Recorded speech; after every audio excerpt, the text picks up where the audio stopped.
Hello student, welcome to sociology class. Today we will discuss about Aman Srinivas on the changing village theory.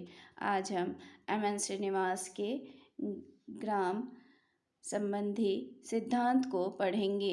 उनका जीवन काल था 1916 से 1999, 1916 to 1999.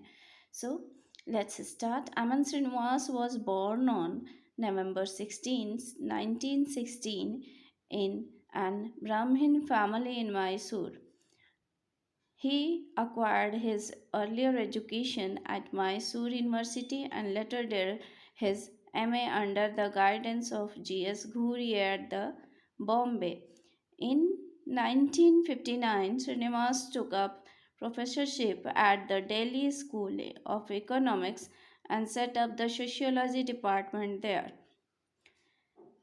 He died on November 30, 1999. MN Srinivas का पूरा नाम मैसूर नरसिम्हाचार्य श्रीनिवास था। उनका जन्म 16 नवंबर 1916 को मैसूर में हुआ। उनके पिता मैसूर में बिजली विभाग में कार्यरत थे। उनकी स्नातक स्तर की शिक्षा मैसूर विश्वविद्यालय में हुई। बाद में स्नातकोत्तर शिक्षा के लिए वे बम्बई विश्वविद्यालय में प्रवेश लिया, जहां उन्होंने प्रसिद्ध समाजशास्त्री G.S. घूरिये के छात्र के रूप में अपनी समाजशास्त्र और मानवशास्त्र पर एक गहरी अंतर्दृष्टि विकसित करना आरंभ किया। 1941 में उन्होंने स्नातकोत्तर स्तर की परीक्षा के लिए शोध प्रबंध लिखा।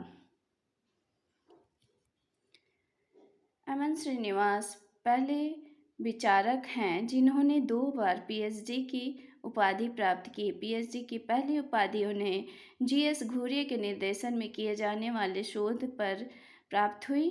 उसके बाद वह ऑक्सफोर्ड विश्वविद्यालय में चले गए, जहां उन्होंने प्रसिद्ध मानवशास्त्री रेडक्लिफ ब्राउन और वांस प्रिचार्ड्स के निर्देशन में काम किया। श्रीनिवास ने दिल्ली स्कूल ऑफ इकोनॉमिक्स में प्रोफेसर का पद प्राप्त किया और वहां उन्होंने सोशियोलॉजी डिपार्टमेंट की स्थापना की। उनकी मृत्यु 30 नवंबर 1999 में हो गई।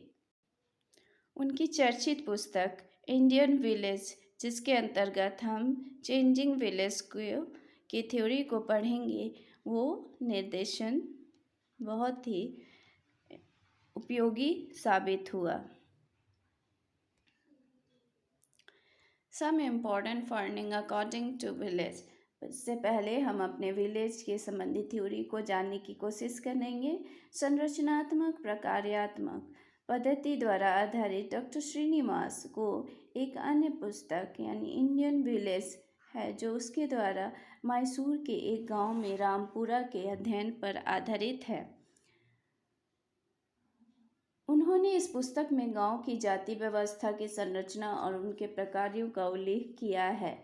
गांव में 19 हिंदू जातियां और मुसलमान रहते हैं। प्रत्येक जाति किसी न किसी व्यवसाय से जुड़े हुए हैं, जैसे चरवाहे, कुली, नौकर, मजदूर। इनके अलावा तेली, कुम्हार आदि जनजातियां भी यहाँ अपना अपना पुश्तैनी व्यवसाय करते हैं, जो कि जातियों के प्रकार के लिए अंतर्गत आता है। वर्तमान में जाति अपने परंपरागत व्यवसाय को त्याग कर नए व्यवसाय को ग्रहण कर रहे हैं।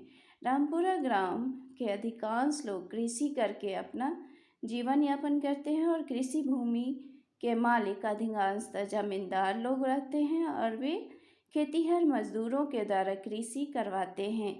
किंतु वर्तमान में विभिन्न जातियों के लोग गांव छोड़कर नगर की ओर जा रहे हैं। So, some important findings regarding the village. Number 1, agriculture is the main source of livelihood in the village. हम ग्राम के बारे में जानते हैं कि ग्रामीण क्षेत्रों में कृषि हमारा प्रधान व्यवसाय होता है और इसी के द्वारा हम अपने जीवन यापन को करते हैं। Number 2, the village are multi caste in composition. वहाँ पर अनेक जातियाँ निवास करती हैं गांव में। In the village the people lead a very simple life. वहाँ के लोग बहुत ही साधारण जीवन व्यतीत करते हैं। In the village there exist a certain kind of relationship among the member of different caste group.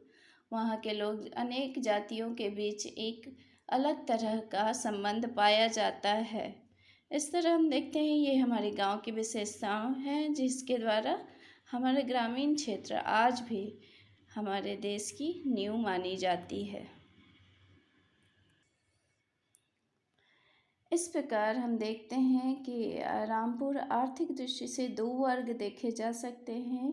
एक वह जो संपन्न जातियों पर निर्भर है आश्रित, और दूसरा वह जो उन्हें आश्रय प्रदान करती है आश्रयदाता।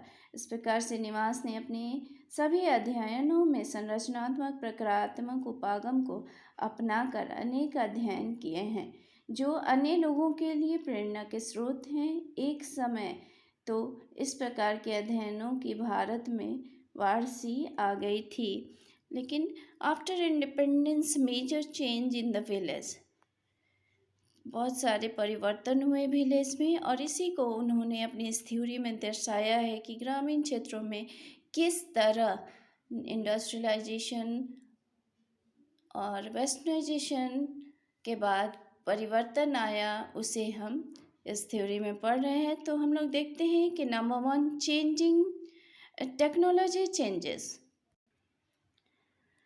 इन cart in the villages were replaced by bus. आज हम देखते हैं कि वहाँ पर बैलगाड़ी घोड़ा गाड़ी की जगह बस की व्यवस्था हो गई है। मेनी लैंडलॉर्ड्स के become proud owners of buses and lorries. Beside this, sewing machine came to be found in all household. तो इस तरह हम देखते हैं कि टेक्नोलॉजी जो है उस उन्होंने गांव में बहुत हद तक परिवर्तन लाया है, और ये अब शहरी क्षेत्रों की ओर हम विकसित हो रहे हैं। Number 2 is economic changes.